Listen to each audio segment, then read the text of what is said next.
Assalamualaikum warahmatullahi wabarakatuh. Kami dari kelompok 10 Sejarah Indonesia Zaman Kolonial akan mempresentasikan hasil makalah kami yang berjudul Perlawanan Kolonialisme Belanda di Hindia Belanda.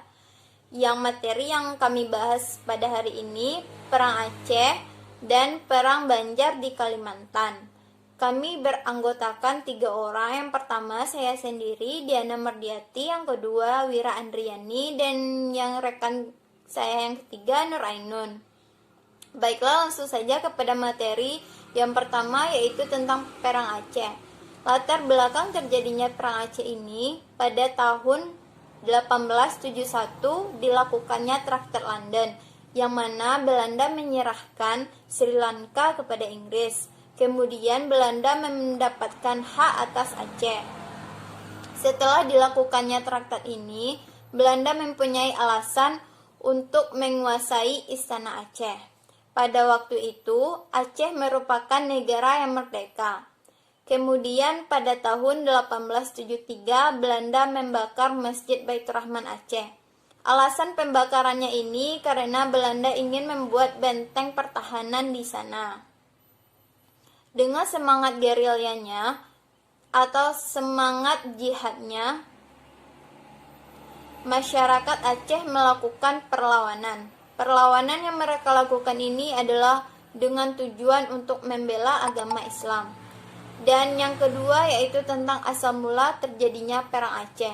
Asal mula penyebab Perang Aceh ini pada tanggal 30 Maret 1857 ditandatangani kontrak antara Aceh dengan pemerintahan Belanda yang berisi kebebasan perdagangan.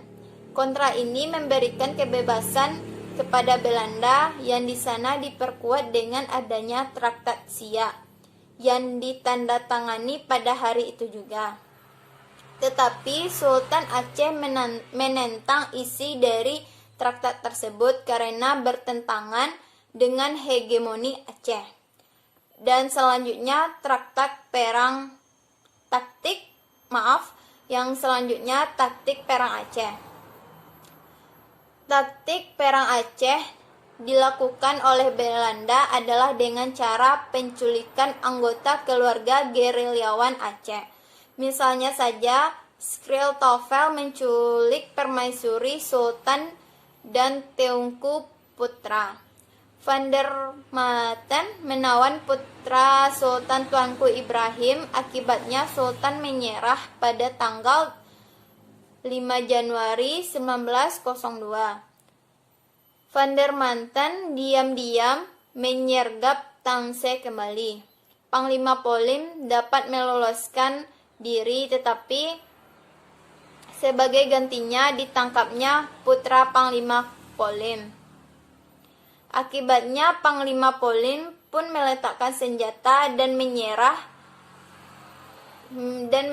ke Loksmawe pada Desember 1903. Setelah Panglima Polim ini menyerah, banyak penghulu-penghulu dan rakyat-rakyat yang ikut menyerah pula.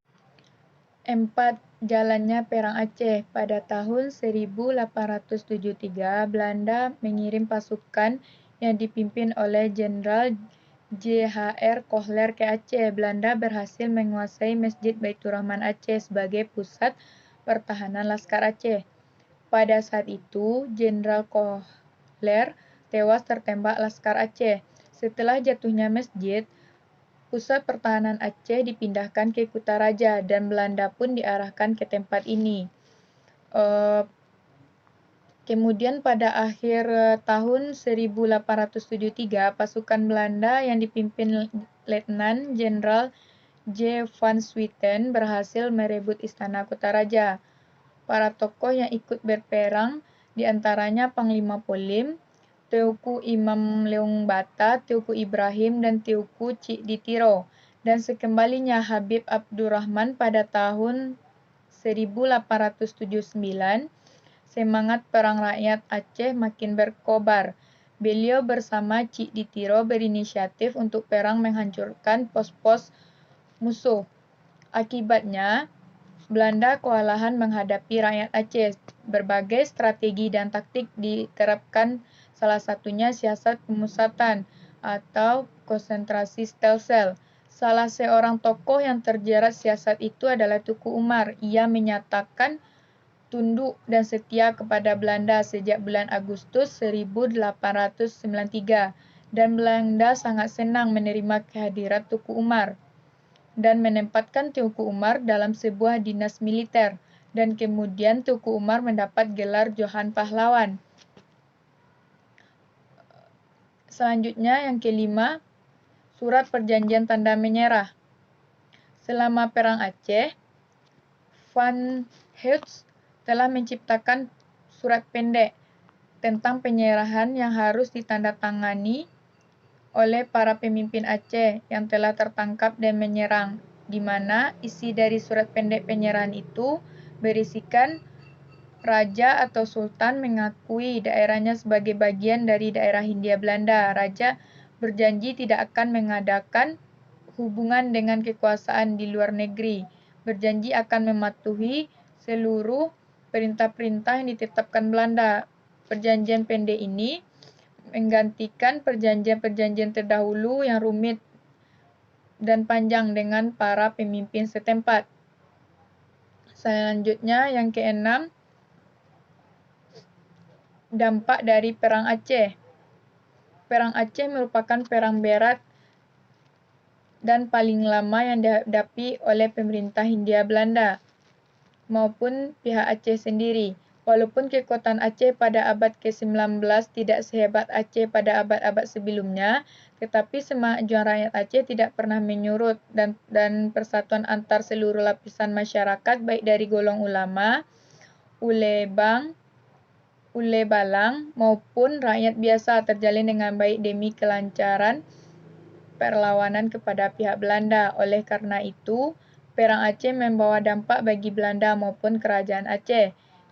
Dampak Perang Aceh bagi Belanda, yang pertama, waktu Perang Aceh sangat lama sehingga menguras kas Belanda dan menimbulkan banyak korban di pihak Belanda.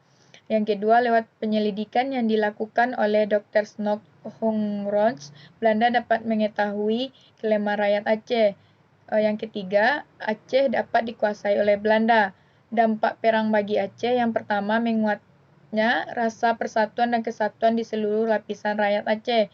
Yang kedua, banyak korban yang jatuh perang dan Tuku Umar gugur dalam medan perang.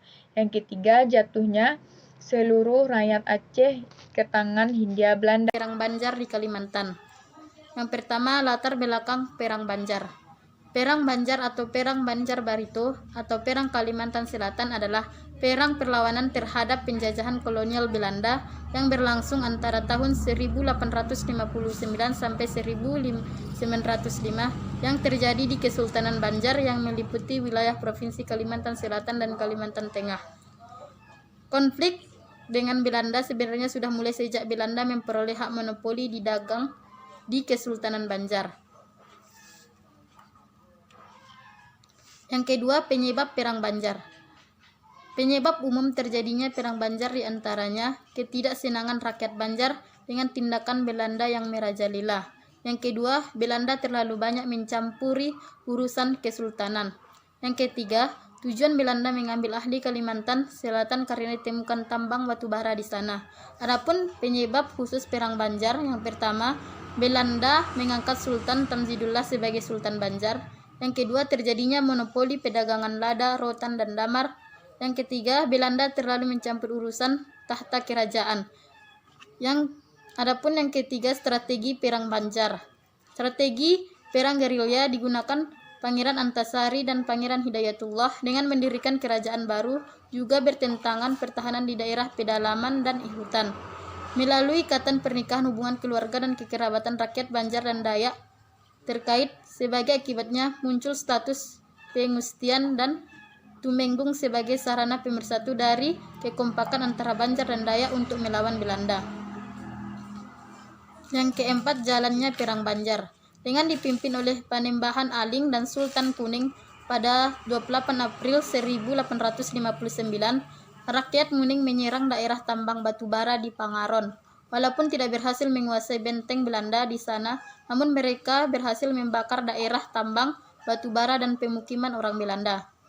Sehingga banyak orang Belanda yang tewas. Selain itu, pasukan Muning juga menyerbu perkebunan milik Belanda yang berada di Gunung Zabok, Kalangan, dan Bangkal. Kemudian meletuslah perang Banjar. Akibat hal tersebut, pemerintahan Banjar makin berantakan.